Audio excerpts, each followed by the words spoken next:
YTN 뉴스라이더와 함께하고 계십니다. 이른바 백경사 피살 사건, 21년간 미궁 속에 빠졌다가 389경 권총이 발견돼 해결의 실마리를 찾았다는 소식 어제 전해드렸는데요. 보다 구체적인 정보가 나왔습니다.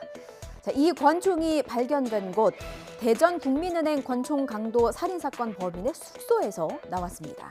자, 전주 백경사 피살 사건은 21년 전인 2002년, 그리고 대전국민은행 권총 강도 살인사건은 이보다 1년 앞선 2001년이었습니다.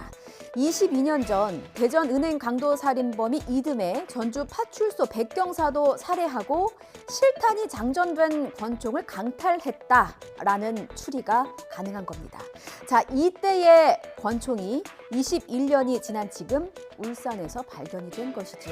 자, 그럼 경찰이 이 권총을 어떻게 발견하게 됐느냐?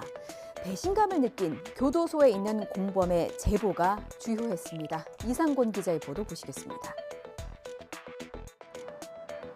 경찰이 21년 전 전주 경찰관 살해 사건의 결정적인 단서를 확보한 건 지난달 13일입니다.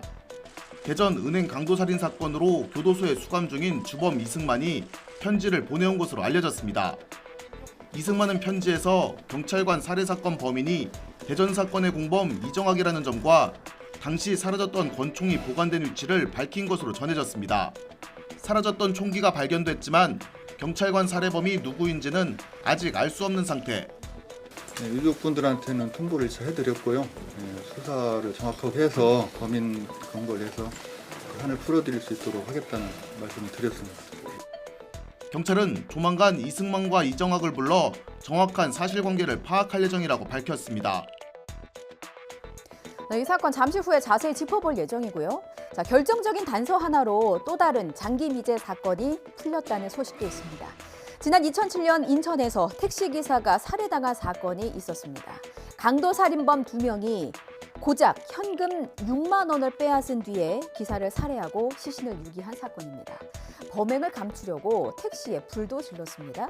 자, 이때 범인들은 책 한 권을 불쏘시개로 썼는데 여기에 남아있던 이 쪽지문이 결정적인 단서가 됐습니다. 비가 내려서 책이 다 타지 않았기 때문입니다. 김태원 기자의 보도 보시죠. 어두컴컴한 새벽, 두 남성이 골목길을 다급히 뛰어갑니다. 그리고 잠시 뒤 검은색 승용차를 타고 골목을 빠져나옵니다. 지난 2007년 7월 1일 인천에서 택시기사를 살해하고 현금을 빼앗아 달아난 강도살인범 2명이 범행 이후 달아나는 모습입니다. 한참이 지난 뒤에야 결정적 단서가 나왔습니다. 불탄 택시에서 범인의 것으로 추정되는 지문이 발견된 겁니다. 특히 범인들이 택시에 불을 지를 때 사용한 종이 불쏘시개와 방화 현장 인근 CCTV를 통해 확인한 흰색 번호판 등 주요 수사 차관 사항을 토대로 경찰은 지난 1월 범인 A씨를 먼저 체포한 데 이어 지난달에는 공범도 붙잡았습니다. 범인 A씨는 조사에서 기억이 나지 않는다며 혐의를 부인했습니다. 하지만 구치소 동료로 알려진 공범이 범행 사실 일체를 자백했습니다. 훔친 차로 고속도로에서 영화 한 편 찍은 10대들이 있습니다. 뺑소니의 역주행에 경찰차와 추격전까지 벌였습니다. 영화 같은 질주와 도주를 꿈꿨겠지만 현실에서는 어림도 없었습니다. YTN 단독 보도 영상으로 보시겠습니다. 오전 10시 30분쯤 호남고속도로 순천 방향 서순천 나들목 인근입니다. 꽉 막힌 도로, 이 빽빽한 차들 사이로 승용차 한 대가 헤집고 다니는 모습인데요. 출동한 경찰차도 그대로 들이받는 모습입니다. 경찰관이 차에서 내렸는데 제지할 사이도 없이 경찰차와 가드레일 틈을 비집고 들어가 그대로 도주하는 이들. 나들목 인근에 차를 버리고 도주하다가 경찰에 딱 붙잡혔습니다. 자, 이 과정에서 경찰관 2명이 다치고요. 경찰차 등 차량 8대가 파손됐습니다.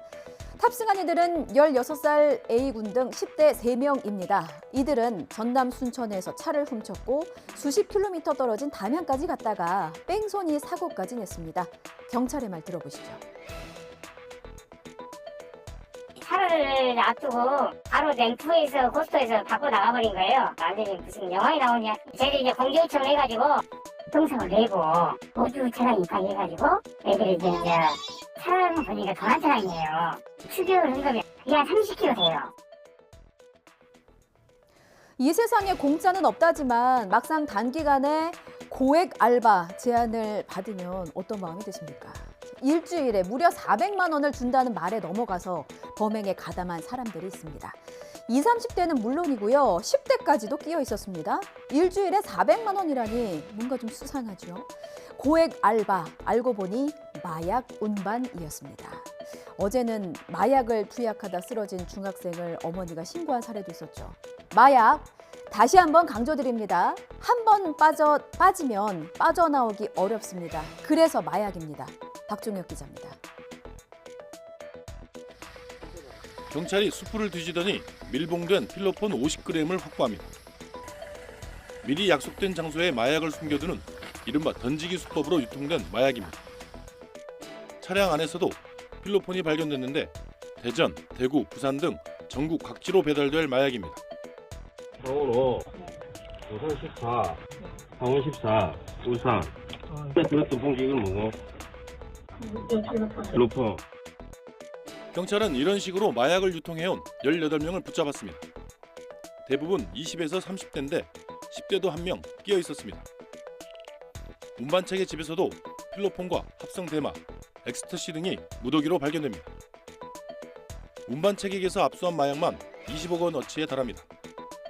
이번에 검거된 드라퍼들이 진술에 의하면 하루에 많게는 한 70개에서 한 80개 정도 던지고 있다고 그렇게 진술하고 있습니다. 먼저 요구하는 게 신분증이라든지 주민등 등본 같은 걸 요구했습니다. 아마 이 드라퍼들이 경찰 수사기관에 어떤 자기 범행을 신고한다든지 언제부터 하루가 멀다 하고 마약 소식을 전했는지 앵커로서도 참 착잡합니다. 자, 어제는 배우 유아인 씨 집이 압수수색을 당했습니다. 2년 동안 여러 가지 마약을 상습적으로 투약한 혐의입니다. 조만간 피의자 신분으로 경찰 조사를 받는데요. 김혜린 기자의 보도 먼저 보시고 조금 더 자세하게 다뤄보겠습니다. 서울 이태원동 고급주택 안으로 수사 차량이 들어섭니다. 압수수색 대상은 주민등록상 주소지인 이태원동 집과 현재 거주하는 한남동 집 등 모두 2곳입니다. 유한 씨는 2곳을 오가며 생활했던 것으로 전해졌습니다. 유한 씨는 프로포폴 상습 투약 혐의로 이미 경찰 조사를 받았습니다. 그런데 지난달 5일 미국에서 입국하던 유한 씨를 상대로 소변과 모발을 채취해 정밀 감정을 맡긴 결과 프로포폴 외에도 다른 마약 성분이 나왔습니다. 코카인과 케타민, 대마 등 모두 4종류입니다. 다만 코카인의 경우 병의원에서 치료용으로도 사용하지 않는 만큼 경찰은 유아인 씨가 다른 마약류를 입수한 경위를 찾는 데에도 수사력을 모으고 있습니다.